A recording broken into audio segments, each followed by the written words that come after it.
زرداری صاحب اور انتہائی قابل احترام سیاسی و مذہبی علماء، خواتین و حضرات، السلام علیکم۔ میں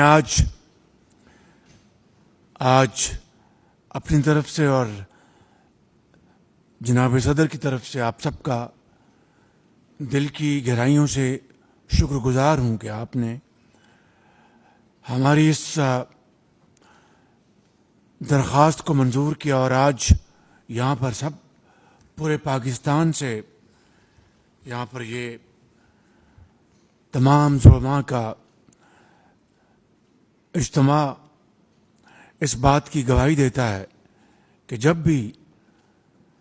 پاکستان کو کسی بھی چیلنج کا سامنا ہوا، چاہے وہ اندرونی یا بیرونی، تو پوری سیاسی اور مذہبی قیادت اکٹھی ہوئی اور یک زبان کے ساتھ انہوں نے نہ صرف اپنے جذبات کا اظہار کیا بلکہ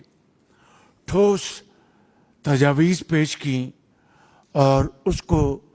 عملی جامہ پہنانے کے لیے بھرپور تعاون کا مظاہرہ کیا۔ آج کا دن بھی اس کی ایک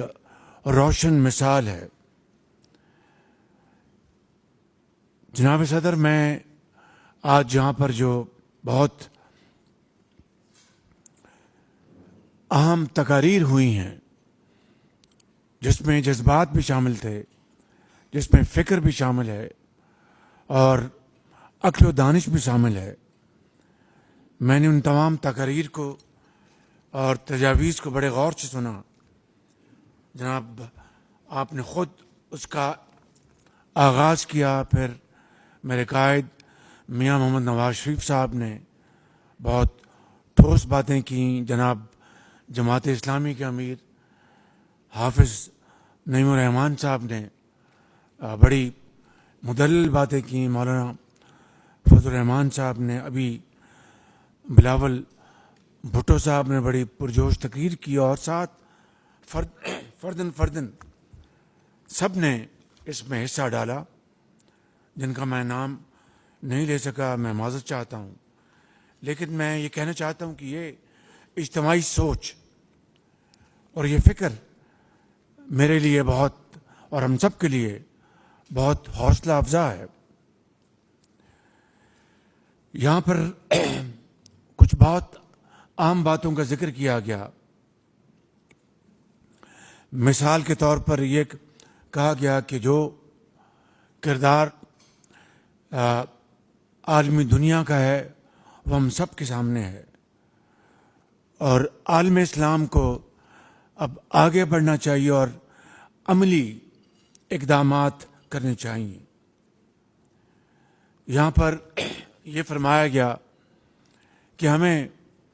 جو حضرت قائد اعظم نے جو فرمایا تھا، یا 1940 میں قرارداد پاکستان کے حوالے سے جو باتیں ہوئی تھیں،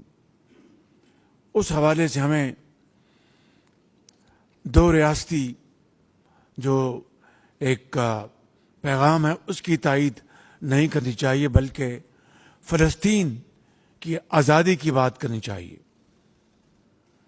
میں سمجھتا ہوں کہ کسی کو اس میز کے اوپر قطعاً کوئی اختلاف نہیں، اور آج جو قرارداد آپ متفقہ طور پر پیش کریں گے، اس میں یہ کہنا چاہتا ہوں، اس میں صرف اس بات کا ذکر ہونا چاہیے کہ فلسطین کی آزاد ریاست کا قیام اور القدس شریف اس کا حتمی دارالخلافہ ہونا چاہیے۔ میں کہنا یہ چاہتا ہوں کہ چاہے انٹرم گورنمنٹ تھی یا آج یہ مخلوط حکومت ہے، میں نہیں سمجھتا کہ کوئی پاکستانی اس بدترین ظلم و ستم اور ایسی خون ریزی جس کو دیکھتی آنکھ نے پہلے نہ دیکھا تھا نہ سنا تھا، اور مظلوم معصوم فلسطینیوں کا دن رات خون بہایا جا رہا ہے، بچے شہید ہو رہے ہیں، ماؤں کی گودیں اجڑ گئیں، شہروں کے شہر بھسم ہو گئے، اور اس سے کچھ مختلف کشمیر کی تصویر نہیں ہے۔ وہاں پر بھی کشمیر کی وادی میں دن رات معصوم کشمیریوں کا خون بہایا جاتا ہے۔ کشمیر کی وادی اس سے سرخ ہو چکی ہے۔ یہ مظالم، یہ بربریت میں سمجھتا ہوں، اور یہاں پر بالکل ٹھیک کہا کہ جب بات آتی ہے نارتھن آئرلینڈ کی، جب بات آتی ہے سوڈان کو تقسیم کرنے کی، اور جب بات آتی ہے ایسٹ تیمور کی، تو پھر کس طرح عالمی طاقتیں تمام حربے استعمال کر کے ان معاملات کو طے کراتی ہیں۔ میں پوچھتا ہوں کہ کیا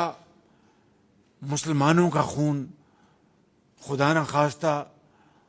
ان کے خون سے کچھ سستا ہے؟ میں سمجھتا ہوں کہ آج عالمی ضمیر کو آج جاگنا چاہیے، اور کچھ نہیں تو جو 42,000 جو شہادتیں ہو چکی ہیں، اور کچھ نہیں تو جو یتیم بچے بلبلا پکار کر کہہ رہے ہیں کہ میری ماں بھی اس دنیا سے چلی گئی، میرے والد بھی داغ مفارقت دے گئے، میرے بہن بھائی بھی یہاں پر موجود نہیں، اور میں اکیلا اس دنیا میں، یا اکیلی اس دنیا میں کیا کروں گی یا کیا کروں گا؟ کیا ان کی یہ آو بکا، ان کی یہ چیخیں ان تک نہیں پہنچ رہی؟ میں سمجھتا ہوں کہ تمام